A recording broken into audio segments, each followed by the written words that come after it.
Que Dios les bendiga, que Dios les guarde, que la paz de nuestro Dios y Salvador Jesucristo sea con cada uno de ustedes en esta hora. Les extendemos un cordial saludo y una cordial bienvenida al estudio de la verdad presente, al estudio de las Sagradas Escrituras, al estudio de la Biblia y del espíritu de profecía. En esta ocasión vamos a tener un estudio y vamos a compartirles un análisis teológico, bíblico y también a la luz del espíritu de profecía relacionado con Ezequiel 9 y Nabucodonosor. El título de este estudio lleva por nombre Ezequiel 9 y Nabucodonosor. En este análisis vamos a ver si el cumplimiento de Ezequiel 9 tuvo realmente la ocasión o se cumplió realmente en el tiempo del rey Nabucodonosor, ya que hay muchos teólogos y muchos eruditos o estudiosos que argumentan y dicen que este juicio ya ocurrió en el pasado y que no tiene nada que ver con nuestro tiempo. Hay otros que dicen que Ezequiel 9 no se ha cumplido, pero se va a cumplir directamente en el tiempo de las 7 postreras plagas, ya que la hermana White, en el conflicto de los siglos, da una aplicación de Ezequiel 9 a las 7 postreras plagas. Es decir, hay diversas opiniones en relación a este capítulo asombroso de las Sagradas Escrituras. Hay unos que dicen Ezequiel 9 ya se cumplió. Hay otros que dicen Ezequiel 9 se cumplirá al futuro directamente con el derramamiento de las 7 plagas. Vuelvo y repito, hay algunos que dicen que Ezequiel 9 ya se cumplió, otros dicen que está al futuro y que se cumplirá directamente con el derramamiento de las 7 postreras plagas. Pero esos hermanos que dicen que se cumplirá en el tiempo de las 7 plagas, se les olvida que hay una aplicación directa que tiene que ver con la iglesia. Entonces vamos a resolver este tema y vamos a tener este análisis de una forma clara, sencilla y a la luz de la Biblia y del espíritu de profecía. Hermanos y hermanas, tristemente el enemigo nos ha adormecido. La iglesia duerme, dormimos de una forma tremenda. Y esto se debe a nuestra apatía espiritual, es decir, el no querer escudriñar, el no querer ayunar, el no querer profundizar la palabra, el creernos ricos sin necesidad de más nada, creer que no necesitamos más verdad, creer que ya lo sabemos todo. Todos estos elementos han provocado un terrible sueño en nuestra amada iglesia. Pastores dormidos, ancianos dormidos, una iglesia totalmente dormida que desconoce estas profecías, desconoce el asunto del juicio de Dios, desconoce el tópico del juicio de los vivos. Muchos desconocen que hay un sellamiento inclusive en curso. Así que hermanos, les exhorto a que prestemos atención, que si usted quiere hacer sus apuntes, hágalos. Y por supuesto, hermano y hermana, no se quede con la información. Comparta y difunda esta verdad con la familia de la fe.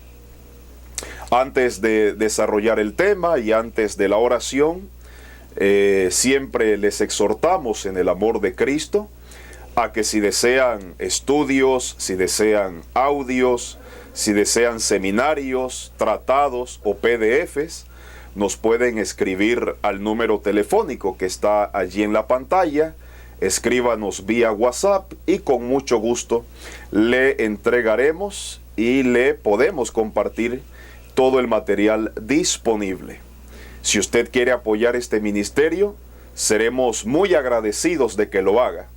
Y puede apoyarnos de la siguiente manera: suscribiéndose al canal, dándole like al video, comentando positivamente sobre el mensaje y compartiendo y difundiendo el mensaje con la familia de la fe, compartiendo estos mensajes con aquellos hermanos y hermanas que tristemente perecen por falta de alimento sólido. También tenemos un canal de WhatsApp llamado Ministerio La Hora Undécima. Así se llama el canal en WhatsApp, Ministerio La Hora Undécima. Ahí compartimos matutinas, compartimos citas de la Biblia, compartimos citas proféticas del Espíritu de Profecía, y también los días jueves en la mañana frecuentemente compartimos la escuela sabática. Así que, hermanos, y la profundizamos, por supuesto. Así que si usted quiere suscribirse a ese canal, puede hacerlo también vía WhatsApp. Bien, hermanos, vamos entonces a comenzar nuestro estudio. Vamos a tener este análisis a la luz de la inspiración, a la luz de lo que dicen los profetas, no a la luz de lo que creen los teólogos, sino a la luz de lo que dicen los profetas. Aquí no vale lo que dicen los teólogos, aquí vale lo que dice Dios mediante sus siervos, los profetas. Vamos a abrir la Biblia en el libro de Ezequiel, el capítulo 9 y el versículo número 6. Ezequiel, capítulo número 9 y el versículo 6. Este será nuestro versículo central en este análisis que vamos a tener en esta hora. Ezequiel 9:6 dice la palabra de Dios lo siguiente: matad viejos, jóvenes y vírgenes, niños y mujeres, hasta que no quede ninguno. Mas a todo aquel sobre el cual hubiere señal, no llegaréis, y habéis de comenzar desde mi santuario. Comenzaron pues desde los varones ancianos que estaban delante del templo. Hermanos y hermanas, en este versículo hay un detalle importante, y es que cuando ocurre el juicio, cuando ocurre esta destrucción, esta matanza, ningún infiel puede quedar con vida. Es decir, cuando el evento ocurre, cuando esta purificación, cuando esta separación ocurre, ningún infiel puede quedar con vida. Es decir, los que no reciban el sello mueren, perecen, son destruidos por los ángeles del Señor. Y esto es muy importante que lo entendamos, porque ahora cuando vamos a ver el análisis, nos vamos a dar cuenta de algo muy importante. Así que con este versículo, usted debe entender que cuando el evento ocurre, cuando el juicio ocurre, ningún infiel puede quedar con vida. Eso es importante que lo entienda. Vamos a arrodillarnos, hermano y hermana. Vamos a orar a Dios, pedir la bendición a nuestro Dios para este estudio. Si usted no se puede arrodillar, no se preocupe. Acompáñeme también en posición reverente dentro de sus posibilidades y circunstancias. Pidamos la bendición y la dirección a nuestro Dios para que podamos entender este mensaje.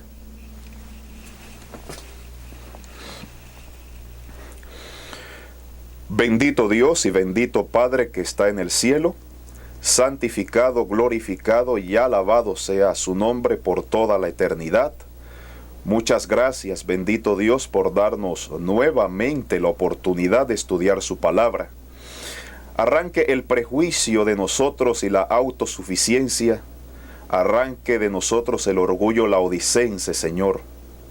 Le rogamos el perdón de nuestros pecados, que nos limpie de toda maldad y nos esconda detrás de la justicia de Cristo.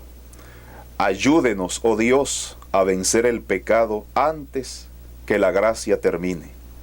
Ayúdenos a vencer toda tentación. Ayúdenos a vencer todo mal hábito. Ayúdenos a vencer toda idolatría o cualquier ídolo que tengamos aún nosotros. Le ruego, Padre Celestial, que usted pueda bendecir este estudio, que pueda tocar mis labios con carbón encendido. Le ruego que me ayude a trazar con claridad su palabra, que me ayude a trazar su palabra inspirada solamente, y también le ruego, Padre, que quite mi culpa y la culpa de todos los oyentes.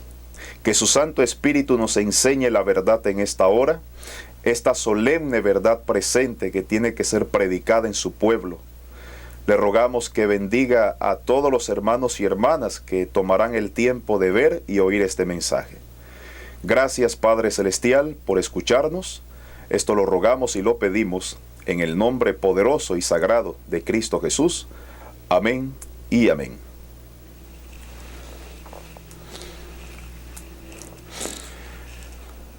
Bien, hermanos y hermanas, que Dios nos bendiga. Ezequiel 9 y Nabucodonosor.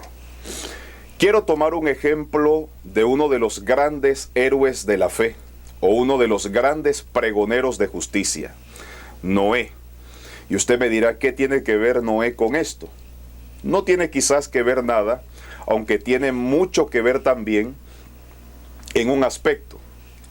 Noé predicó un mensaje solamente, el mensaje del juicio. El pueblo de su época recibió un solo mensaje: prepárense porque viene un diluvio. Prepárense para que cuando el arca esté lista, entren en él. Prepárense porque viene un juicio destructor de parte de Dios. Esa era la verdad presente de Noé. Así nosotros hoy, hermanos y hermanas, estudiantes del mensaje del juicio de los vivos, tenemos en claro la urgencia que hay para advertirle al pueblo que se prepare para afrontar el día grande y terrible del Señor. Sin embargo, muchos de nosotros estamos dormidos. Y así como Noé en su tiempo tuvo que predicar un mensaje solemne, así a nosotros hoy se nos ha confiado un mensaje solemne para darlo al pueblo de Dios, que se pueda preparar para que cuando este juicio venga, podamos estar en pie. Despertemos, hermanos y hermanas. Dejemos de escuchar a predicadores dormidos. Abramos nuestros ojos, pidámosle a Dios colirio para poder discernir claramente la verdad del error. Quiero compartirles una cita de meditación que encontramos en la carta 121 del año 1903. Esta cita de meditación nos va a empezar a abrir los ojos en relación a la solemnidad del capítulo 9 de Ezequiel. Que vuelvo y repito, muchos pastores y ancianos, muchos engañadores y perros mudos están diciendo que esto se cumplió directamente en el tiempo de Nabucodonosor. Y otros dicen que se va a cumplir al futuro solamente en el derramamiento de las 7 postreras plagas. Pero se les olvida que hay una aplicación directa que tiene que ver con la iglesia de Dios. Y ese es el problema, hermanos y hermanas. Los predicadores solamente hablan del juicio para el mundo, pero no hablan del juicio para la iglesia. Y hay otros que quieren calmar las conciencias del pueblo con el falso clamor de paz y seguridad. Y hay otros que dicen que esto no tiene nada que ver con nosotros. Qué lamentable, hermano y hermana, que usted, aún siendo engañado por estos perros mudos, los siga manteniendo. Y eso es doloroso, hermano y hermana. Vamos a leer la cita, carta 121 del año 1903. Dice la inspiración: cuán solemnes son las escenas. Escuchen, cuán solemnes son las advertencias del capítulo 9 de Ezequiel.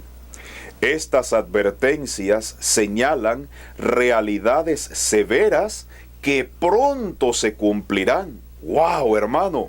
Dice, este capítulo 9 de Ezequiel revela, dice, advertencias. Señala, dice, realidades severas que pronto se cumplirán. Pero las numerosas advertencias de la palabra de Dios son ignoradas. ¡Qué triste, qué triste! Cuando aquellos que se dicen adventistas del séptimo día se conviertan, cuando regresen a su primer amor, comenzarán a trabajar para salvar almas que se pierden. Oh, hermano, qué cita más hermosa, qué cita más solemne, qué cita más impresionante. Dice la sierva del Señor que son solemnes las advertencias contenidas en el capítulo 9 de Ezequiel. Dice que este capítulo revela realidades que pronto se cumplirán.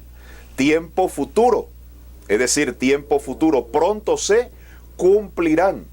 Y esta carta, ella obviamente se la está escribiendo al pueblo adventista, porque después abajo en la cita dice claramente, pero las numerosas advertencias de Dios son ignoradas. Qué triste, qué triste. Ella ya en su tiempo, en la época en que escribió esto, por el año 1903, ya estaba viendo la apatía espiritual del pueblo. Imagínense hoy, ya que han pasado 123 años, la apatía es mayor, es peor hoy. Y ella dice, cuando los que dicen ser adventistas del séptimo día se conviertan y cuando regresen a su primer amor, van a trabajar por las almas que se pierden.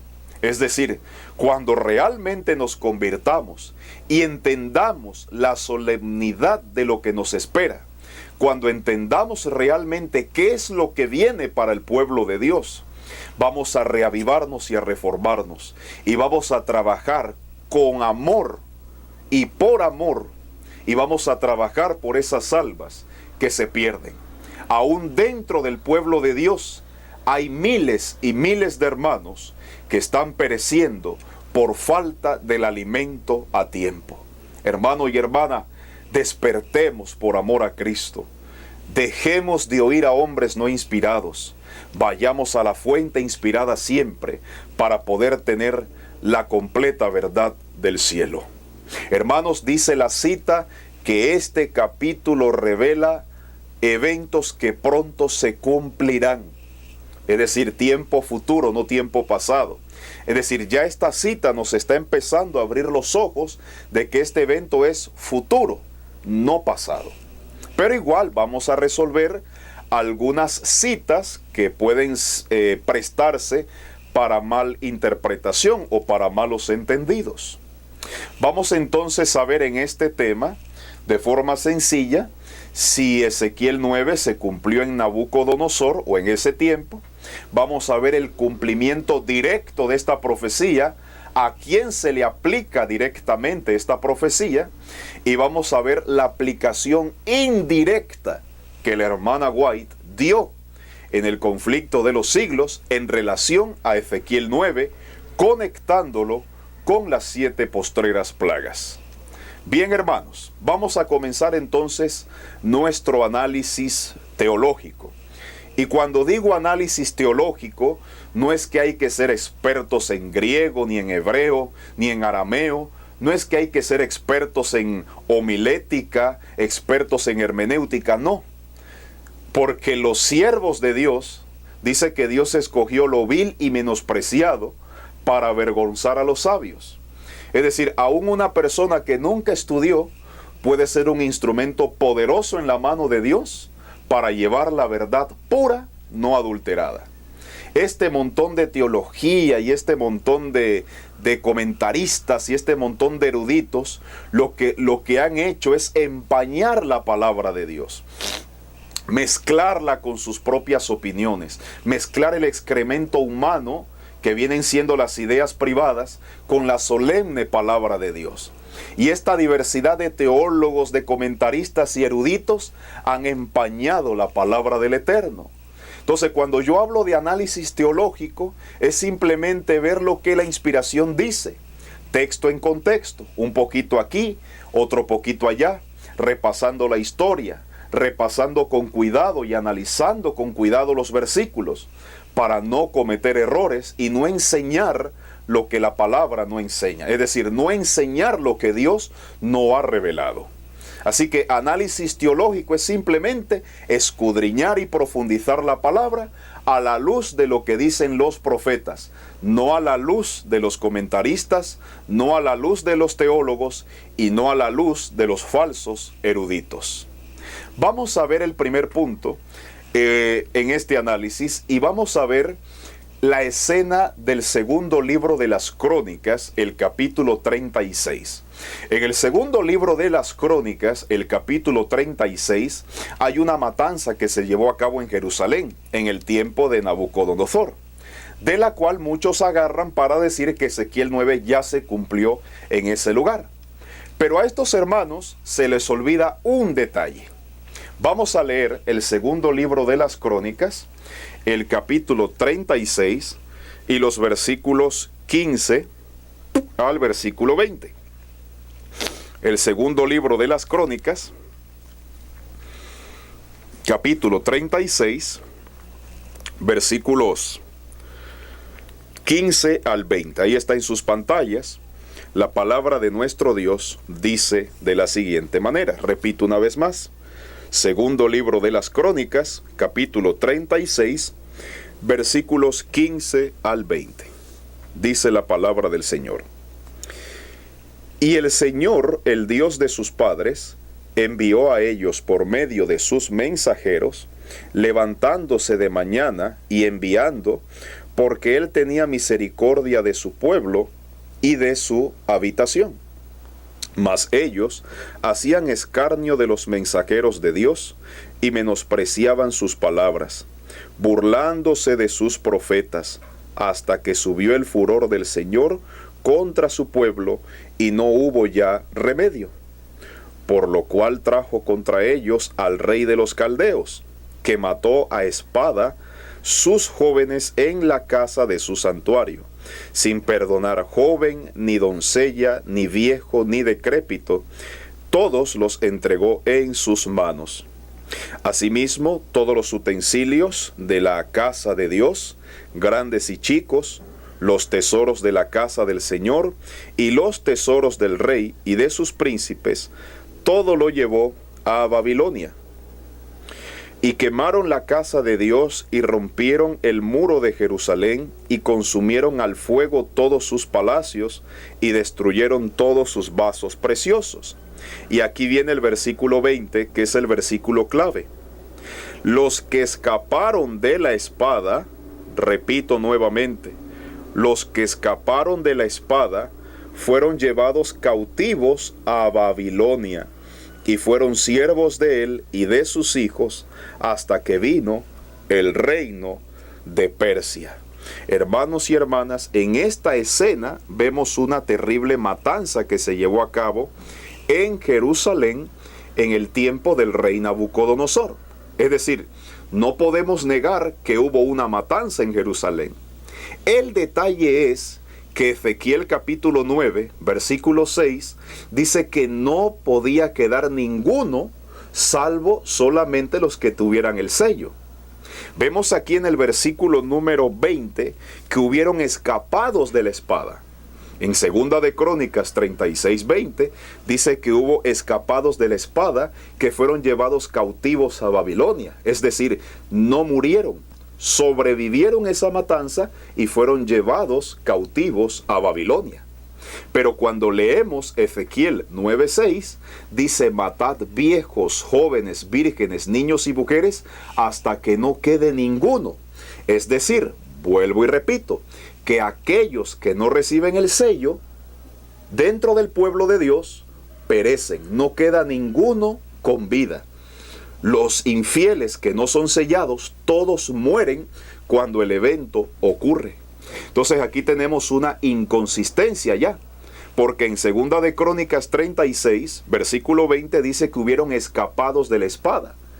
Pero en Ezequiel 9:6 dice que no tenía que quedar ninguno vivo. Y en efecto, cuando el sellamiento termina, viene una matanza terrible y ningún infiel queda con vida. Pero aquí vemos que un grupo de idólatras o un grupo de infieles de Jerusalén fueron llevados cautivos a Babilonia. Y digo infieles porque recordemos que solamente fueron llevados Daniel y sus amigos de parte de los fieles.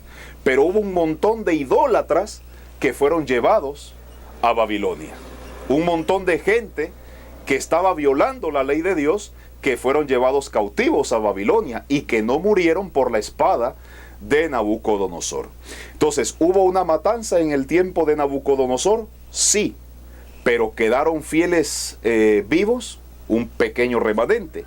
Quedaron infieles vivos, también quedaron infieles vivos, y fueron llevados cautivos a Babilonia. Y vuelvo y repito, me gusta repetir porque a veces muchos no entienden a la primera. Ezequiel 9:6 nos dice que todos los infieles que no reciben el sello deben morir, no puede quedar ninguno. Así que, hermanos, ya aquí podemos descartar que el cumplimiento directo de Ezequiel 9 fue en el pasado. Es decir, Ezequiel 9 fue, o mejor dicho, Ezequiel 9 no fue en el tiempo de Nabucodonosor. No ocurrió en ese tiempo, porque la palabra nos dice que no quede ninguno. Pero en el versículo 20 de Segunda de Crónicas 36 dice claramente que hubieron escapados de la espada. Es decir, hubieron personas que no murieron. Ahora, también nos podemos hacer otra pregunta. ¿Acaso ocurrió el sellamiento en ese tiempo? Obviamente no hubo un sellamiento. Si hubiera habido un sellamiento, entonces inmediatamente se hubiera cumplido el versículo 6, que dice que no quede ninguno. Pero sin embargo, vemos que hubieron personas que quedaron con vida aún después de esa matanza que hizo el rey de Babilonia con su ejército. Así que la aplicación directa de Ezequiel 9 no ocurrió en el pasado. Tenemos ese punto, descartamos esta teoría, ¿verdad? Se descarta totalmente que el cumplimiento de Ezequiel 9 ocurrió en el pasado. Así que vamos ahora a ver otro detalle. Vamos a Ezequiel 9, 4 al 6. Ezequiel capítulo 9, versículos 4 al 6. La palabra del Señor nos dice, Ezequiel 9, 4 al 6, dice así. Y le dijo el Señor, pasa por medio de la ciudad, por medio de Jerusalén, y pon una señal en la frente a los hombres que gimen y que claman a causa de todas las abominaciones que se hacen en medio de ella. Y a los otros dijo a mis oídos, pasad por la ciudad en pos de él, y herid, no perdone vuestro ojo ni tengáis misericordia. Matad viejos, jóvenes y vírgenes, niños y mujeres, hasta que no quede ninguno. Mas a todo aquel sobre el cual hubiere señal, no llegaréis, y habéis de comenzar desde mi santuario. Comenzaron pues desde los varones ancianos que estaban delante del templo. Así que, hermanos, aquí vemos que hay un sellamiento y hay una matanza. Pasa por la ciudad, pasa por el pueblo de Dios y ponles un sello, una marca de redención, una marca de protección, dicho sea de paso. Solamente a los que gimen y claman por las abominaciones que se cometen dentro del pueblo de Dios. Y a los otros que no reciban la marca, se le dio la orden a estos varones que los mataran. Es decir, matad viejos, jóvenes, vírgenes, niños y mujeres, hasta que no quede ninguno. ¿Ok? Vuelvo y repito. Y si lo tengo que repetir 100 veces más, lo voy a hacer. El evento de Ezequiel 9 no se cumplió directamente en el tiempo de Nabucodonosor. No se cumplió en ese tiempo. La palabra de Dios es clara, que no quede ninguno con vida. Ninguno podía quedar vivo de los infieles. Solamente debían quedar vivos los que recibieran el sello. Pero en Segunda de Crónicas 36:20 se nos dice claramente que hubieron escapados de la espada. Es decir, hubieron personas que no murieron, aún siendo idólatras. Porque cuando fueron a Babilonia y Nabucodonosor levantó la estatua, se postraron ante ella. Y solamente 3, que sabemos quiénes fueron, se mantuvieron en pie y no se postraron ante la estatua. ¿Vieron, hermanos, cómo cuando estudiamos con cuidado la palabra empezamos a desaprender cosas? Cuando escudriñamos con cuidado nos damos cuenta de muchas verdades preciosas, cosa que tristemente muchos no aceptan porque se aferran a lo que les dicen sus teólogos prominentes. Ahora, hubieron 3 clases de gente en este evento del juicio sobre Jerusalén, o de la matanza que ocurrió en Jerusalén, o de la destrucción que Nabucodonosor trajo sobre Jerusalén. Hubo un grupo de deportados que fueron llevados cautivos. Hubo un grupo de muertos que fueron destruidos por la espada del rey y de su ejército. Y hubo también un grupo de personas que quedaron vivas en Jerusalén. Usted me dice, ¿en serio, hermano Fernando? ¿Quedaron vivos en Jerusalén? Sí, hubo un grupo que quedó vivo en Jerusalén. Así que hubieron tres clases de personas. Número uno, los que fueron muertos por la espada del ejército babilonio. Ese es el grupo uno. El grupo dos, los que fueron llevados cautivos a Babilonia. Y el grupo tres, los que quedaron vivos en Jerusalén y no murieron por la espada del Señor. Así que, hermanos, ya sabemos que hubieron muertos. Ya lo leímos en Segunda de Crónicas, capítulo 36. Pero los deportados se fueron a Babilonia y Daniel capítulo 3, que usted lo conoce tan bien como yo, dice que el rey levantó una estatua, levantó una imagen en el campo de Dura, en Babilonia. Y la palabra de Dios nos dice claramente que solamente tres se quedaron en pie. Misael, Ananías y Azarías, que después se les cambió el nombre a Sadrach, Mesach y Abednego. Estos tres hebreos permanecieron en pie, fieles y leales a la palabra de Dios. Sin embargo, tanto los babilonios como muchos de los deportados se postraron ante la imagen. Muchos de los deportados eran pobres idólatras y se arrodillaron ante la imagen, se postraron ante el ídolo que había levantado el rey Nabucodonosor. Así que aquí vemos que inclusive hasta infieles que fueron deportados también se arrodillaron ante la imagen. Solamente tres fieles se mantuvieron en pie y no obedecieron el edicto del rey. Ahora bien, vamos a hablar del grupo de los dejados en Jerusalén, aquellos que no murieron y aquellos infieles también, porque ahora vamos a ver que fueron infieles. Hubo un grupo que quedó en Jerusalén vivo, no murió. Por eso hay otra razón más para descartar la idea que Ezequiel 9 se cumplió en ese tiempo. Vamos a Jeremías capítulo 42 y vamos a leer los versículos 1 al 10. En Jeremías 42 vemos que este grupo o este remanente que no murió por la espada de los babilonios, le preguntó a Jeremías, oye, ¿qué vamos a hacer ahora? Consúltale a Dios, ¿qué debemos hacer? Y cuando Jeremías le consulta a Dios, Dios le dice al profeta, diles que se queden en Jerusalén, que yo los voy a proteger y que yo los voy a plantar.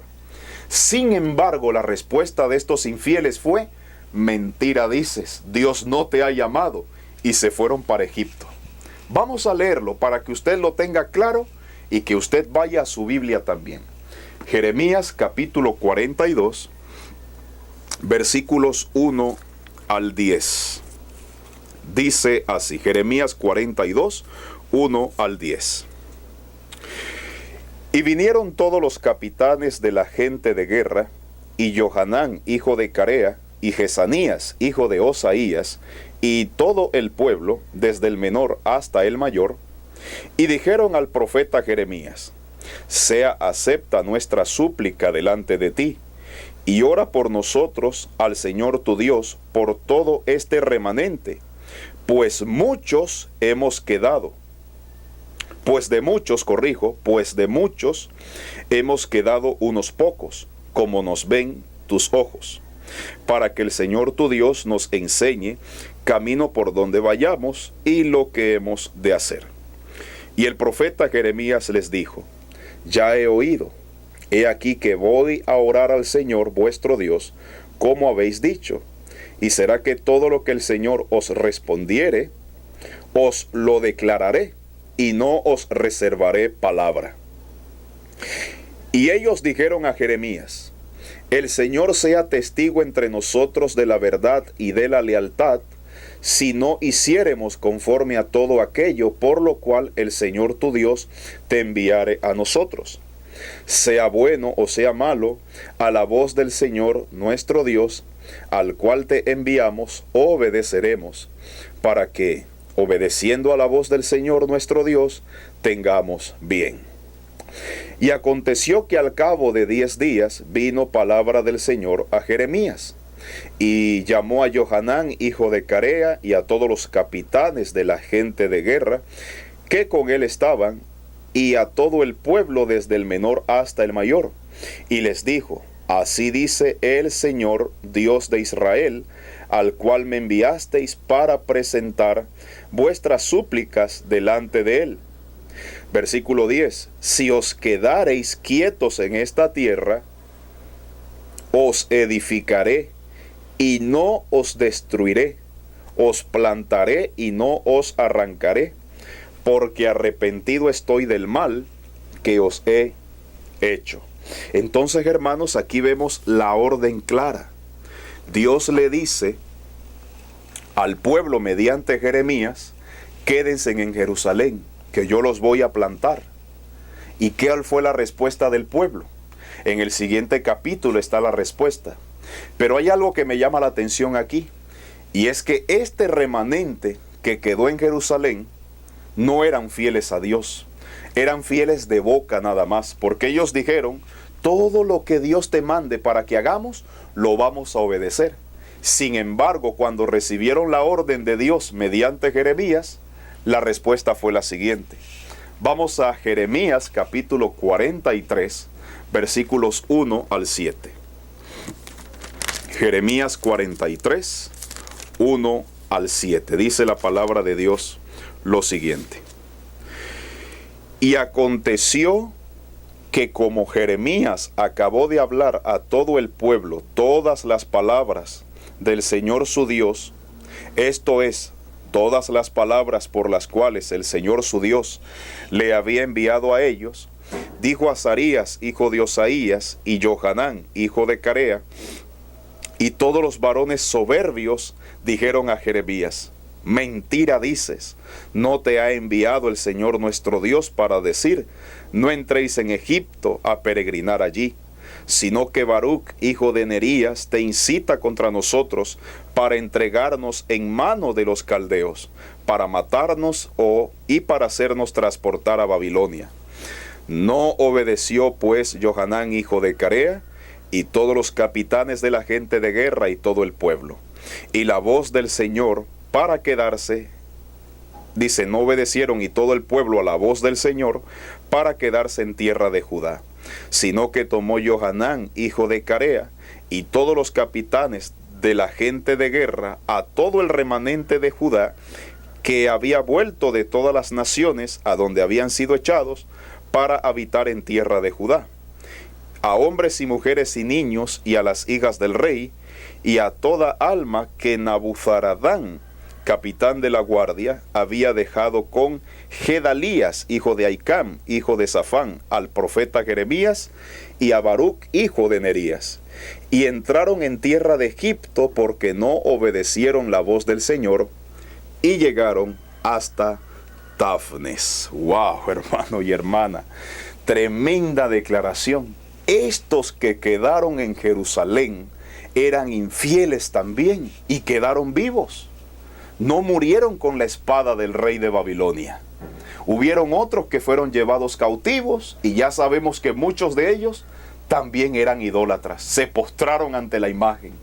Entonces, hermanos, ¿todavía usted va a seguir creyendo que ese evento se cumplió en el pasado? ¿Todavía usted va a seguir creyéndole a su pastor que le miente, diciendo que esto ya se ocurrió y que no tiene nada que ver con nuestro tiempo? ¿Usted todavía le va a creer al anciano del diablo y al pastor del diablo que le dice que esto no tiene nada que ver con nosotros? ¿Que esto ya se cumplió en el pasado? ¿Usted va a insistir en aferrarse a lo que dicen estos engañadores? Hermano y hermana, tremenda declaración. Yo no creo que usted sea tan ingenuo para creer, viendo estas evidencias, que esto se cumplió en el pasado y que no tiene nada que ver con nosotros. Me parece bastante absurdo creer que todavía sigan personas enseñando que esto se cumplió en el pasado, cuando la misma palabra de Dios dice que no, que la aplicación directa no fue en ese tiempo, que el juicio tal cual lo describe Ezequiel 9 no ocurrió en ese tiempo, más allá de que hubo una matanza. Pero recordemos que la matanza viene después del sellamiento. ¿Ya? En ese tiempo no hubo un sellamiento, no hubo un marcaje de siervos tal cual lo describe Ezequiel 9:4 o tal cual como lo dice Apocalipsis 7:1 al 3. Hermanos y hermanas, queda bien descartada la idea de que esto ocurrió en tiempo de Nabucodonosor. Ahora sí nos vamos a meter de lleno a la parte que nos compete a nosotros, porque este evento tiene que ver con nuestros días. Ezequiel 9 tiene que ver con nuestro tiempo, le guste o no, lo crea o no, lo acepte o no. Una parte fundamental de la verdad presente es estudiar este capítulo. Y ahora vamos a ver la advertencia que da la mensajera de Dios a su iglesia en relación a este capítulo. Antes en la cita de meditación leímos que son solemnes las advertencias contenidas en el capítulo 9 de Ezequiel. Advertencias que pronto se cumplirán, declara la sierva del Señor. Así que hermanos y hermanas, vamos ahora a leer una cita muy conocida y que muchos de ustedes la han leído junto conmigo, y la encontramos en el libro de Testimonios para los Ministros, la página Testimonios para los Ministros, página 445. Ahí se las voy a colocar en sus pantallas y usted la puede leer. Testimonios para los Ministros, 445. Dice: este sellamiento de los siervos de Dios es el mismo que se le mostró a Ezequiel en visión. Juan también fue testigo de esta notable revelación. Hermano y hermana, la cita es más clara que el agua del manantial. El sellamiento de los siervos de Dios, es decir, el sellamiento de los 144,000, es el mismo que se le mostró a Ezequiel en visión. Y Juan también fue testigo de esta notable revelación. Es decir, tanto Ezequiel 9:4 y Apocalipsis 7:1 al 3 nos hablan del mismo evento, el sellamiento de los 144,000. Eso quiere decir que en Ezequiel 9:4 están los 144,000 gimiendo y clamando por las abominaciones que se cometen dentro del pueblo de Dios. Así que hermanos, la sierva del Señor dice claramente que el sellamiento de los siervos de Dios es el mismo que se le mostró a Ezequiel en visión. Y Juan también fue testigo de esta notable revelación. No creo que vaya a haber alguien tan ignorante y falto de materia gris o falto de entendimiento que vaya a decir que el sellamiento de los 144,000 ocurrió en el tiempo de Nabucodonosor. No creo que vaya a haber alguien tan ingenuo a creer que el sellamiento de los siervos de Dios ocurrió en ese tiempo, porque ya estamos viendo que esto es para nuestro tiempo. Es más, la sierva del Señor, en Primeros Escritos, página 58, dice lo siguiente: el tiempo del sellamiento es muy corto y pronto terminará. Ahora, mientras los 4 ángeles están reteniendo los 4 vientos, es el momento en que debemos asegurar nuestra vocación y elección. Así que la misma mensajera nos está diciendo que el tiempo del sellamiento es actual. El tiempo del sellamiento es en nuestros días, en conexión con Ezequiel 9 y Apocalipsis 7. Dice, el tiempo del sellamiento es muy corto y pronto terminará. Y ahora, mientras los 4 ángeles están reteniendo los vientos, es el momento de asegurar nuestra vocación y elección. Es el momento de consagrarnos, de prepararnos y de aferrarnos a Cristo, pedir fuerza del cielo para vencer el pecado. Interesante, ¿verdad? Espero que hasta aquí, hermano y hermana, usted esté comprendiendo claramente este tema. Ahora vamos a hablar de una cita también conocida, donde claramente se aplica Ezequiel 9 a nuestro tiempo actual y a la iglesia de hoy. Vamos a leer Testimonios para la Iglesia, el tomo 3, páginas 295 y 296. Testimonios para la Iglesia, tomo 3, páginas 295 y 296. Dice la inspiración: el verdadero pueblo de Dios que toma a pecho el espíritu de la obra del Señor y la salvación de las almas, verá siempre al pecado en su verdadero carácter pecaminoso. Estará siempre de parte de los que denuncian claramente los pecados que tan fácilmente asedian a los hijos de Dios, especialmente en la obra final que se hace en favor de la iglesia. ¿Cuál es esa obra? Ahí mismo lo dice: en el tiempo del sellamiento de los 144,000 que han de subsistir sin defecto delante del trono de Dios, sentirán muy profundamente los yerros de los que profesan ser hijos de Dios. Esto lo expone con mucho vigor la ilustración que presenta el profeta Ezequiel, acerca de la última obra, bajo la figura de los hombres que tenían sendas armas destructoras en las manos. Entre ellos había uno vestido de lino que tenía a su lado un tintero. Y le dijo el Señor: pasa por medio de la ciudad, por en medio de Jerusalén, y ponles una señal en la frente a los hombres que gimen y que claman a causa de todas las abominaciones que se hacen en medio de ella. Ezequiel 9:4. Ahora vamos a la página 296 del mismo libro, Testimonios para la Iglesia, tomo 3. Nótese esto con cuidado: los que reciban la marca pura de la verdad, desarrollada en ellos por el poder del Espíritu Santo y representada por el sello del hombre vestido de lino, son los que gimen y que claman a causa de todas las abominaciones que se hacen en la iglesia. ¿A dónde se hacen las abominaciones? En la iglesia. Su amor por la pureza y el honor y la gloria de Dios es tal, y tienen una visión tan clara del carácter excesivamente pecaminoso del pecado, que se los representa agonizando, suspirando y llorando. Léase el capítulo 9 de Ezequiel. No tuviera ningún sentido decir que Ezequiel 9 ya se cumplió hace más de 2700 años y la sierva nos mandara a leer ese capítulo para nuestro tiempo. Es decir, no tuviera ningún sentido creer que este evento ya ocurrió y la misma hermana White lo está interpretando para nuestros días. ¿Me doy a entender? Es decir, no hay ningún sentido creer que esto ya no se va a cumplir, que esto ya no tiene nada que ver con nosotros, y al mismo tiempo está la mensajera diciéndonos que hay un sellamiento en curso y que ese sellamiento está en el capítulo 9 de Ezequiel. Tan urgente y tan solemne es este capítulo que nos dice claramente que fue una notable revelación la que se le dieron a los profetas, tanto a Juan como a Ezequiel. Es tan urgente estudiar este capítulo que el diablo ha hecho todo lo posible para que la iglesia no lo entienda, o para que la iglesia no lo estudie, o para que lo estudien solamente aplicándolo al mundo, no a la iglesia.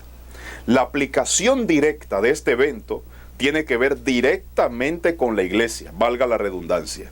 La aplicación directa de Ezequiel 9 se va a cumplir en la iglesia adventista del séptimo día, la Jerusalén de hoy, el pueblo receptor de las verdades para este tiempo. No se va a cumplir directamente con las 7 plagas.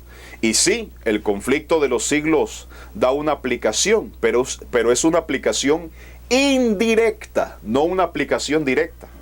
Recordemos que los profetas tienen todo el derecho de tomar un capítulo y aplicarlo a diversos eventos, o agarrar una escena o un acontecimiento y aplicarlo a diversos eventos.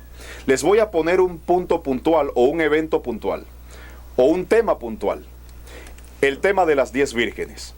La hermana White, en el conflicto de los siglos, aplica la parábola de las 10 vírgenes a la experiencia de 1844, del pueblo que estaba esperando al Señor en 1844.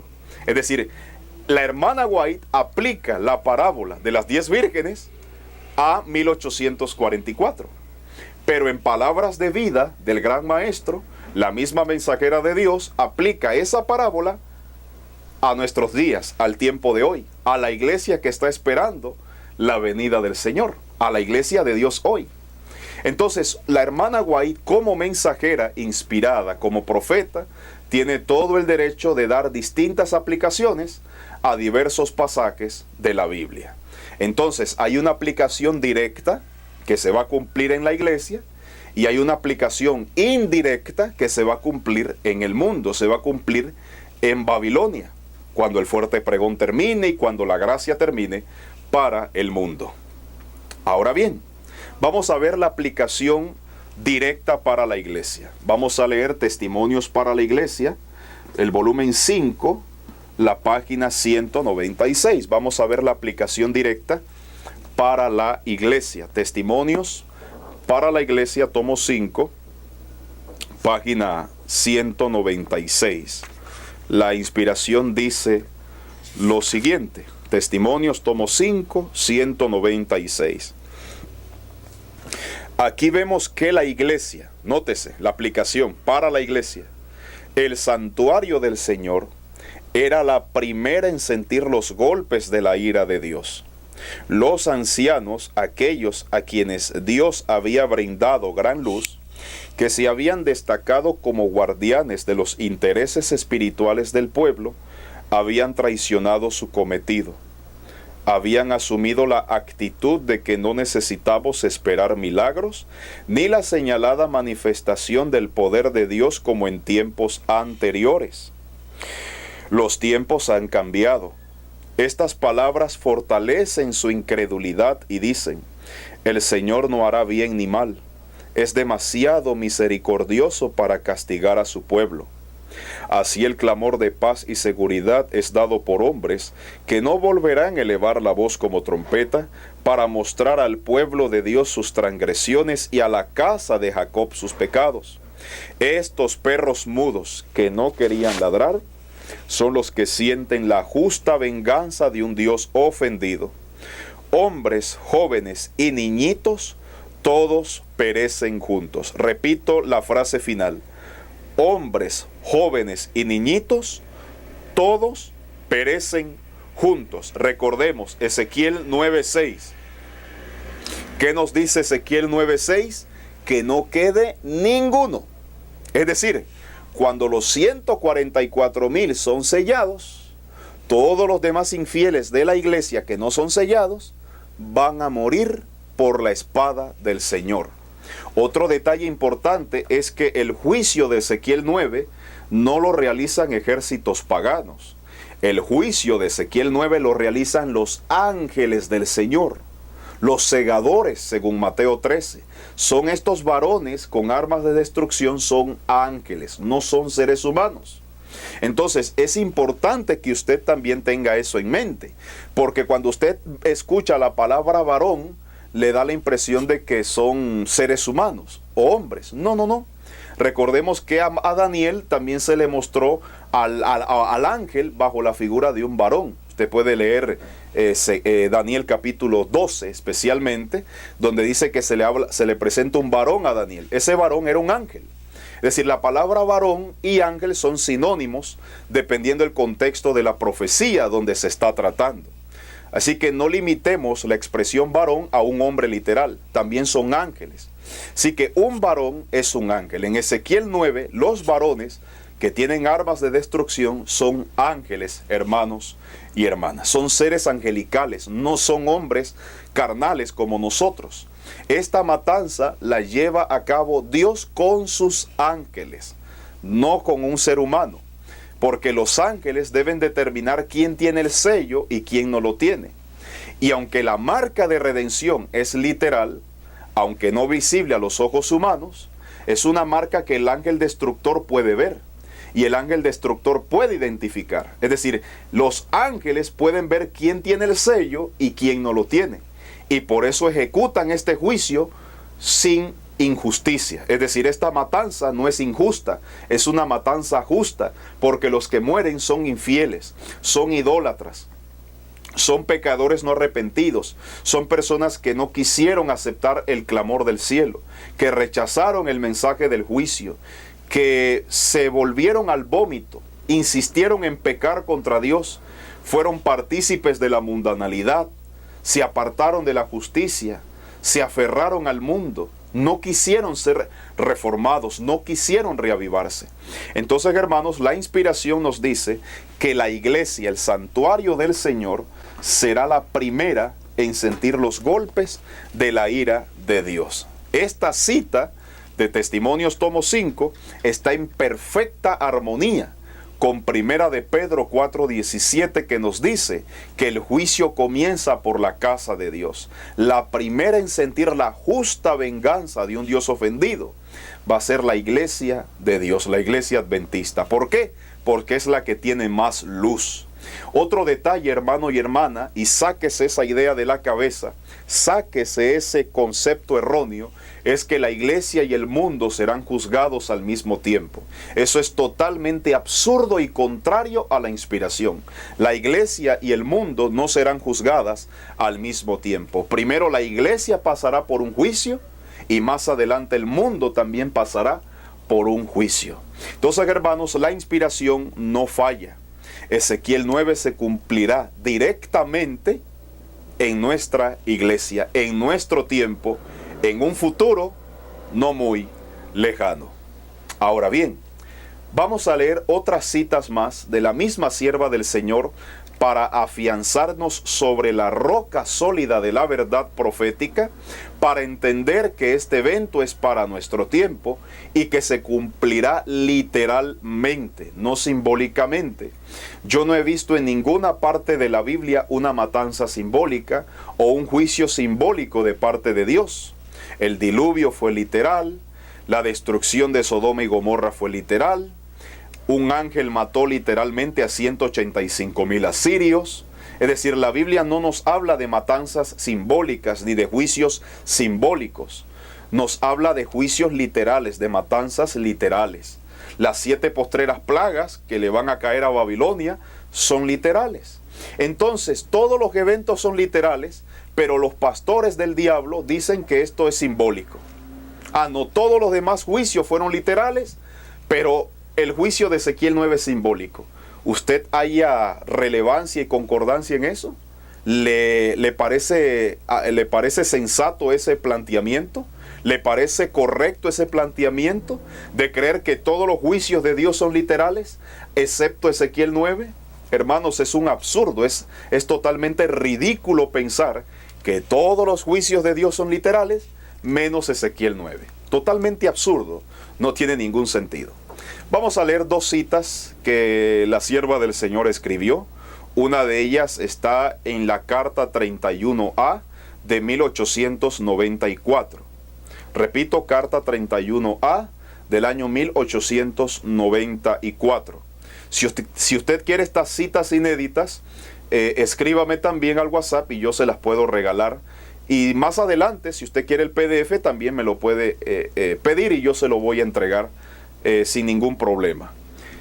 Carta 31A 1894, dice la mensajera de Dios: nos encontramos en medio de los peligros de los últimos días. Yo creo que todos estamos de acuerdo que estamos en los últimos días. Pronto llegará el momento en que se cumplirá, tiempo futuro, la profecía de Ezequiel 9. Dicha profecía debe estudiarse con atención, pues se cumplirá al pie de la letra. Hermano y hermana, lea conmigo con cuidado. Vamos a leerlo otra vez juntos. Dicha profecía debe estudiarse con atención, no de forma vaga y superficial como se hace.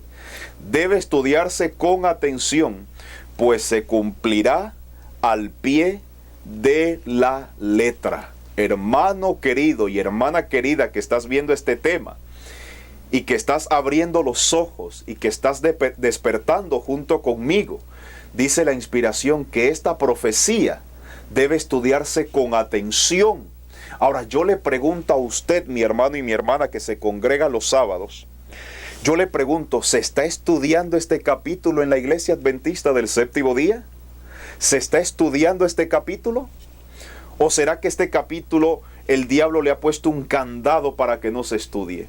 ¿Será que los pastores lo están ocultando al pueblo? ¿Será que los ministros asalariados que ustedes mantienen o algunos de ustedes mantienen, están bloqueando esta luz. Hermano y hermana, la inspiración dice, esta profecía debe estudiarse con atención, o sea, con cuidado, debe estudiarse con urgencia. ¿Y por qué con urgencia? Porque pronto se cumplirá al pie de la letra, es decir, el sellamiento de los 144,000 es un evento literal. El Señor va a marcar literalmente a los 144,000, les va a colocar una marca de redención, no visible a los ojos humanos, pero visible al ángel exterminador. Así mismo como en Egipto, ustedes recuerdan la Pascua, ¿verdad? Ustedes recuerdan que para salvarse, el sello en ese tiempo venía siendo la sangre en los dinteles de la puerta. Y el ángel destructor pasó y todo aquel que no tenía la sangre en los dinteles de la puerta, moría. Lo mismo se va a repetir en la iglesia. Todo aquel que no reciba el sello, cuando este juicio de vivos venga a la iglesia, porque el juicio de los vivos en su esencia está en Ezequiel 9, cuando este evento venga, inmediatamente el que no reciba la marca de redención va a morir literalmente. Dice la cita, estúdiese con atención porque se cumplirá al pie de la letra.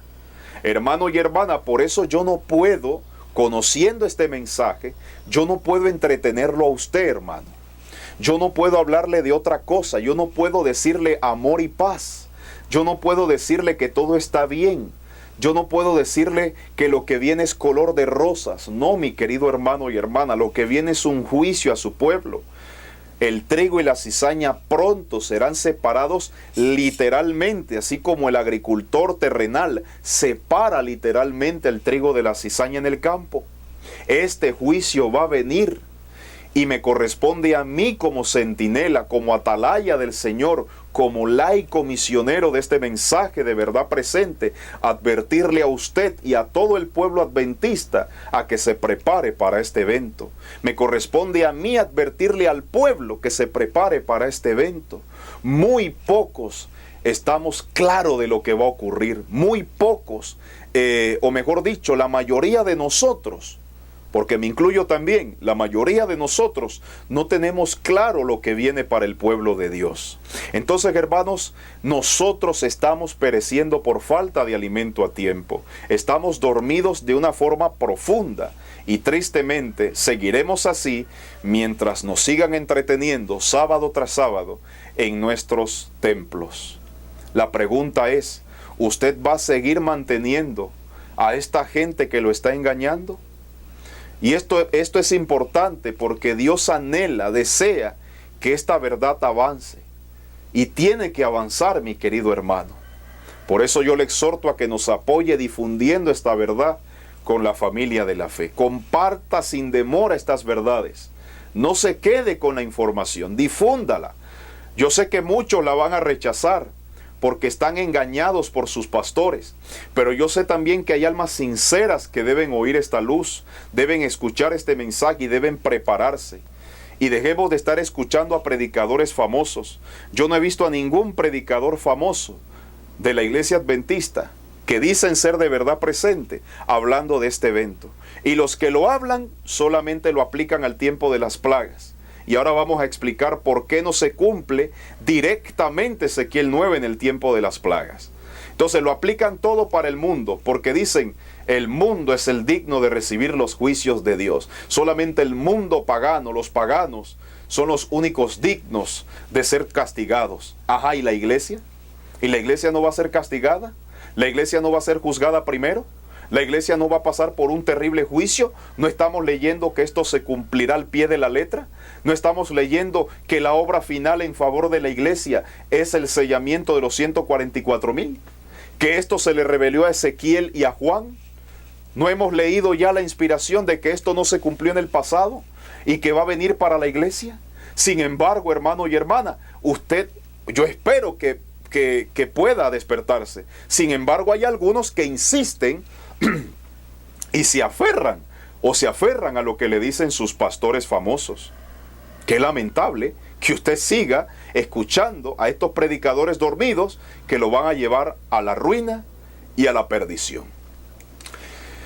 Manuscritos inéditos, el tomo 1, la página 241 dice: estudien el capítulo 9 de Ezequiel. Estas palabras se cumplirán, yo no leo muy bien, simbólicamente. No, discúlpenme. Estas palabras se cumplirán literalmente. Yo sé que más de 4 diablos quisiera que dijera simbólicamente. No obstante, el tiempo pasa y la gente sigue dormida. ¿Quién está durmiendo? La iglesia, hermanos. Se niegan a humillar su alma y a convertirse.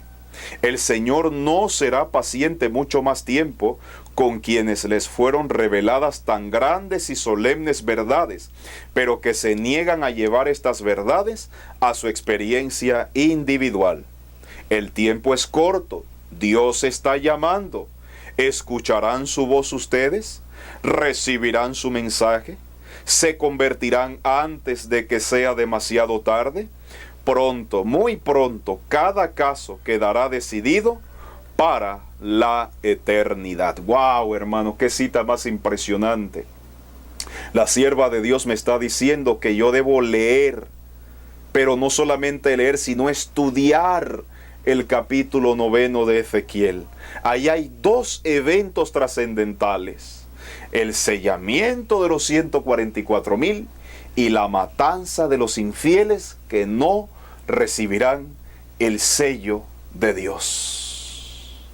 Hermano y hermana, hasta aquí yo le pregunto, ¿usted quiere ser sellado por Dios? ¿Usted quiere ser sellado para la vida eterna? ¿Usted quiere formar parte de estos 144,000? Si usted responde que sí, yo le pregunto a usted ahora, ¿recibirá usted este solemne mensaje del juicio? ¿Estará dispuesto a estudiar usted este mensaje del juicio de los vivos? ¿Estará usted dispuesta a estudiar este mensaje del sellamiento? ¿Estará dispuesto a estudiar esta luz presente, esta verdad presente? ¿O se va a estancar con verdades a medias? Pronto, dice la cita, muy pronto cada caso será decidido para la eternidad. En el nombre de Jesús, que el Eterno coloque su sello en nuestras frentes, pero nos corresponderá a nosotros aceptar la verdad presente, vivirla, afligir nuestra alma, apartarnos del pecado, sentir dolor por el pecado y clamar a voz en cuello, sin detenernos, y preparar al pueblo para afrontar lo que viene. Ahora, hermanos y hermanas, vamos a ver la aplicación indirecta que la hermana White da de Ezequiel 9 para el juicio sobre Babilonia. Y digo aplicación indirecta porque hay varios puntos diferentes en Ezequiel 9 y en Apocalipsis 16. Por ejemplo, en Ezequiel 9 son 5 destructores. En Ezequiel 9. En Apocalipsis 16 son 7 ángeles. No son 5, sino que son 7. En Ezequiel 9 los ángeles usan armas de destrucción. En Apocalipsis 16 se usan copas de la naturaleza, ríos, sangre, el mar, el sol, las tinieblas, etc. Es decir, en Ezequiel 9 se usan armas de destrucción y en Apocalipsis 16 se usan copas de la naturaleza. Es decir, las plagas tienen que ver con elementos de la naturaleza. En Ezequiel 9 el juicio es sobre Jerusalén, no sobre Babilonia. En Ezequiel 9 el juicio no es sobre Babilonia, es sobre Jerusalén, sobre la casa de Dios, sobre la iglesia de Dios. En Apocalipsis 16 la destrucción es para Babilonia.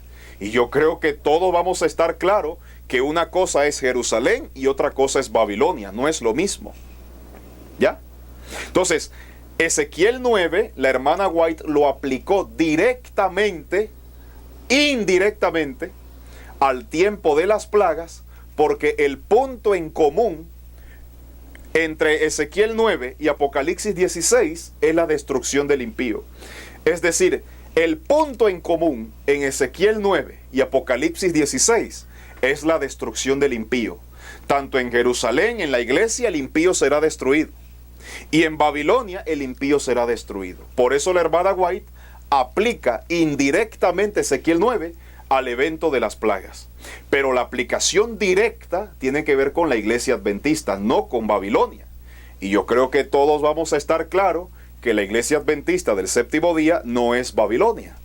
Entonces, mis queridos hermanos y hermanas, la hermana White sí aplica Ezequiel 9 a las plagas. Sí aplica este evento a las plagas, pero lo hace de forma indirecta. Y ya he explicado segundos atrás por qué es una aplicación indirecta. Y lo voy a repetir otra vez para que les quede claro. En Ezequiel 9 son 5 destructores. En Apocalipsis 16 son 7. En Ezequiel 9 las armas de destrucción no son copas de la naturaleza. En Apocalipsis 16 sí son copas de la naturaleza. En Ezequiel 9 la matanza o destrucción es sobre Jerusalén, la iglesia de Dios. Y en Apocalipsis 16 la destrucción es para Babilonia. Jerusalén y Babilonia no son lo mismo. Y por último, la iglesia adventista no es Babilonia. Por lo tanto, la iglesia va a ser castigada en un tiempo antes que el mundo. No al mismo tiempo ni de forma simultánea. Hay una cita que hasta cierto punto puede llegar a ser controversial, donde la hermana White da la impresión de que los adventistas infieles recibirán las 7 plagas. Pero eso lo trataremos en otro estudio, porque nosotros debemos regirnos por el peso de las evidencias. Y debemos entender también que al principio del ministerio, a la hermana White no se le dieron estas informaciones de Ezequiel 9. Entonces, en base a lo que ella tenía y en base a la luz que ella tenía, habló de las plagas para los adventistas infieles. Pero a medida que el rollo de la verdad va avanzando y a medida que la luz va en aumento, tenemos que ir desaprendiendo ciertas ideas. La iglesia adventista será castigada antes del fuerte pregón. La iglesia será purificada, juzgada antes del fuerte pregón. No será juzgada junto con el mundo durante las 7 plagas. La iglesia tiene que entrar al conflicto final purificada. Tiene que entrar sin cizaña en su medio para poder vencer al diablo en la hora 11. Si usted no entiende eso, mi hermano y mi hermana, ni aunque baje un ángel del cielo y se lo explique, lo va a entender. Si usted no está entendiendo hasta aquí este mensaje, no lo va a entender de ninguna otra forma, mi hermano y mi hermana. Vamos a leer el conflicto de los siglos, páginas 714 y 715. Conflicto de los siglos, páginas 714 y 715, y vamos a ver la aplicación indirecta que da la hermana White sobre Ezequiel 9. Ya expliqué por qué es una aplicación indirecta. Repito, conflicto de los siglos 7:14 y 7:15. Dice la inspiración: la marca de redención ha sido puesta sobre los que gimen y se angustian a causa de todas las abominaciones que se hacen. Ahora sale el ángel de la muerte representado en la visión de Ezequiel por los hombres armados con instrumentos de destrucción, y a quienes se les manda, al anciano, al joven, a la doncella, a los niños y a las mujeres, matadlos hasta exterminarlos. Mas no os lleguéis a ninguno en quien esté la barca. Y comenzad desde mi santuario, dice el profeta. Comenzaron pues desde los ancianos, o por los ancianos que estaban delante de la casa. Ezequiel 9, 1-6. La obra de destrucción empieza entre los que profesaron ser guardianes espirituales del pueblo. Los falsos centinelas caen los primeros. De nadie se tendrá piedad y ninguno escapará. Hombres, mujeres, doncellas y niños perecerán juntos. Así que, hermanos, aquí vemos la aplicación que la hermana White da a Ezequiel 9, conectándola con las 7 postreras plagas. Una aplicación indirecta por las razones que expliqué minutos atrás. En unos son 5, en otros son 7, en unos son armas de destrucción, en el otro son copas de la naturaleza. En un capítulo el juicio es para la iglesia, en el otro capítulo el juicio es para el mundo. No es el mismo evento, pero la hermana White tiene todo el derecho de dar aplicaciones directas o indirectas y aplicar un capítulo a diversos acontecimientos. Ella como profeta estuvo en todo su derecho de hacer estas diversas aplicaciones. Nosotros somos los que debemos sujetarnos y someternos a lo que dice la palabra inspirada, sin quitarle y sin ponerle. ¿Me doy a entender? Entonces, hermanos, hasta aquí creo que ha quedado claro el estudio.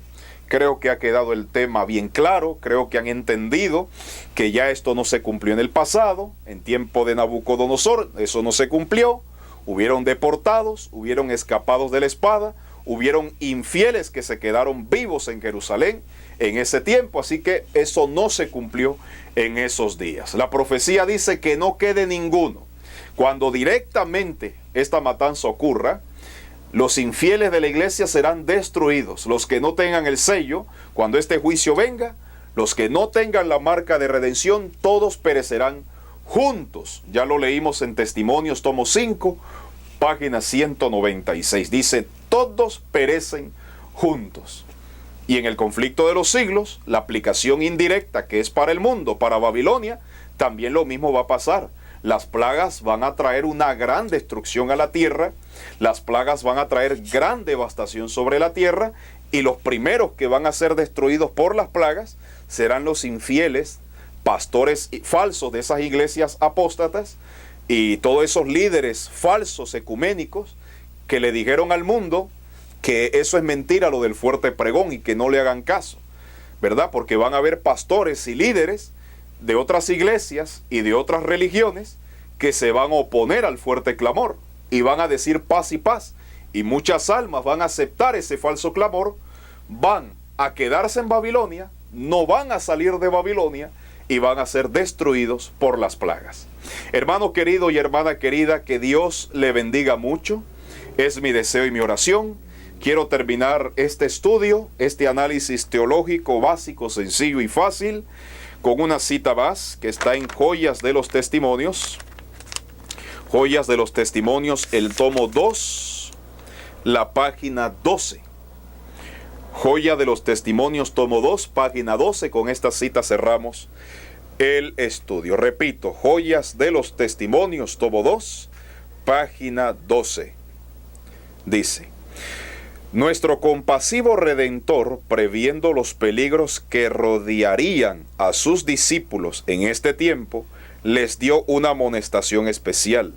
Mirad por vosotros, que vuestros corazones no sean cargados de glotonería y embriaguez, y de los cuidados de esta vida. Dice, mirad por vosotros, que vuestros corazones no sean cargados de glotonería y embriaguez y de los cuidados de esta vida. Y venga de repente sobre vosotros aquel día, porque como un lazo vendrá sobre todos los que habitan sobre la faz de la tierra. Velad pues orando en todo tiempo, que seáis tenidos por dignos de evitar todas estas cosas que han de venir, y de estar en pie delante del Hijo del Hombre. Lucas 21, 34 al 36. Y aquí viene la amonestación para nosotros. Si la iglesia sigue una conducta similar a la del mundo, compartirá la misma suerte. O, mejor dicho, como recibió mayor luz, su castigo será mayor que el de los impenitentes. Ay, hermano y hermana, dice, como la iglesia recibió mayor luz, el castigo será mayor y será primero. Por eso el juicio comienza por la casa de Dios. Y si usted quiere profundizar más de por qué va a ser antes del fuerte pregón, yo le recomiendo algunos temas de mi canal. Bueno, les recomiendo que vea todos, ¿no? Pero que vea algunos temas especiales y puntuales. Por ejemplo, la red y el juicio. Vea ese tema. Si usted no lo ha visto, vaya a mi canal y ponga Fernando Mendieta, la red y el juicio. En esa parábola, de una forma muy sencilla, se explica por qué la iglesia será purificada antes del fuerte clamor para el mundo. Puede ver también la parábola de la viña, Mateo 20, 2 temas que están en el canal. Puede ver también el tema titulado El novio viene. Estoy dando algunos temas como orientación para que entienda por qué la iglesia va a ser purificada antes del fuerte clamor. O sea, esos temas puntualmente Puede verlos todos, las 4 vigilias, el día de la expiación, bueno, todos esos temas indican claramente, rigiéndonos por el peso de las evidencias y rigiéndonos por el sentido común y basados en la inspiración, por qué la iglesia será purificada antes del fuerte pregón y por qué la iglesia debe ser castigada antes del fuerte clamor. Imagínese usted que el trigo y la cizaña vayan juntos al conflicto final. El trigo y la cizaña de la iglesia van a dar el fuerte pregón. ¿Tendría algún sentido eso? Si la presencia de un solo Acán debilitó el campamento del antiguo Israel, podremos sorprendernos hoy sabiendo que cada iglesia y casi cada familia tiene su Acán, sabiendo que cada iglesia tiene su propio Acán. Nos podemos sorprender ante la debilidad espiritual que tiene la iglesia, sabiendo que cada iglesia tiene su Acán. Entonces, hermanos y hermanas, los Acanes no van a entrar al conflicto final, porque entonces el diablo ganaría la guerra. Ya eso yo lo he dicho miles de veces y lo voy a decir 1.000.000 de veces más, Dios mediante. Porque a veces no entienden, hermanos. A mí me da dolor y me da tristeza que a veces los hermanos no entienden los temas. Por más claros que se explican, por más sencillos que se explican, a veces hacemos inclusive hasta bosquejos de los temas para que usted los comprenda, y hay algunos que dicen yo no entiendo. Qué triste, hermano. Ojalá usted y yo podamos discernir con colirio los mensajes del cielo y que la verdad pura no adulterada pueda formar parte de nuestras vidas y que el recipiente pueda estar limpio para recibir la lluvia celestial, para que podamos germinar, madurar y ser trigo puro que vaya al granero de Dios y pueda ser salvo de la destrucción venidera. Hermano y hermana, gracias por ver y oír este mensaje. Gracias por entender el mensaje. Gracias a Dios por esta luz que nos ha dado. Y gracias a Dios por este claro mensaje. Ha sido claro a la luz de la Biblia y del espíritu de profecía. Queda refutada la idea de que Ezequiel 9 se cumplió en el tiempo de Nabucodonosor. Así que los pastores que siguen enseñando esta insensatez, ay de ellos, porque les va a venir destrucción. Y aquellos ancianos o aquellos predicadores engañadores que están diciendo que esto no tiene nada que ver con la iglesia, que se preparen porque les va a venir candela, les va a venir espada también. Así que se preparen ellos también. Y usted, si lo sigue a ellos, también va a correr con la misma suerte. Si usted rechaza el mensaje del sellamiento, no puede ser sellado y va a morir. Así que esto es de vida o muerte, hermanos. Esta es la verdad presente que toda la iglesia debería estar estudiando. Pero el diablo, como sabe mucho, no más que Dios, pero sabe mucho, entonces ha puesto un candado a este capítulo para que no se estudie. Pero ¿cuál es la advertencia de la profeta? Leed y estudiad el capítulo. Leed, estudiad Ezequiel 9, porque estas palabras se cumplirán literalmente. Y eso es lo que menos se estudia en la iglesia adventista del séptimo día. Así que, hermanos, gracias. Que Dios sea con usted. Que la paz de Cristo inunde su vida. Que el sol de justicia alumbre nuestras vidas. Y que Dios nos ayude a vencer el pecado. Si usted quiere el PDF de este tema, escríbame. Ahí está el número en la pantalla. Con mucho gusto le podemos entregar el material. Y si quiere otros PDFs, otros materiales, escríbanos con confianza y con gusto le podemos entregar el material o los materiales. Y apoye este ministerio, hermano y hermana. Apóyelo. Apóyelo suscribiéndose al canal.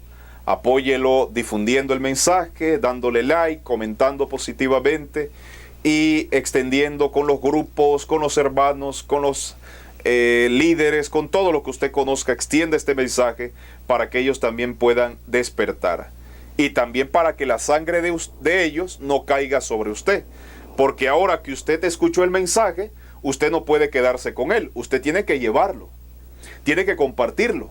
Porque cuando el pueblo sea destruido, la sangre se la piden a usted. Por eso yo estoy predicando estos mensajes. Para que la gente los acepte. Para que los hermanos se despierten. Y para que los hermanos, independientemente acepten o rechacen, la sangre de ellos no caiga sobre mí. Por eso yo doy estas verdades, para que la sangre del pueblo no caiga sobre mí. Porque la mayoría va a rechazar este mensaje. La mayoría no lo va a aceptar. pero la sangre de ellos no puede caer sobre nosotros. Vamos a arrodillarnos, vamos a orar a Dios y vamos a pedir su bendición para que Él nos despierte y nos ayude a ver realmente lo que viene para el pueblo de Dios. Arrodillémonos delante de Dios, oremos en posición reverente y terminamos.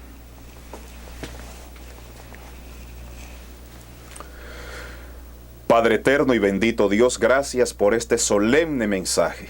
Esta es la verdad presente que el rebaño necesita, la verdad del sellamiento y el juicio de los vivos. Despiértenos, Señor, perdónenos por nuestra negligencia. Despiértenos, abra nuestros ojos, únjanos con colirio para poder discernir entre la verdad y el error. Ayúdenos a difundir estas verdades sin miedo. Que esta luz llegue a la iglesia, llegue a nuestros hermanos. El juicio comienza por casa y muchos desconocen lo que viene. Despiértenos a nosotros. Unja también con colirio a los oyentes, a los hermanos y hermanas que ven estos mensajes.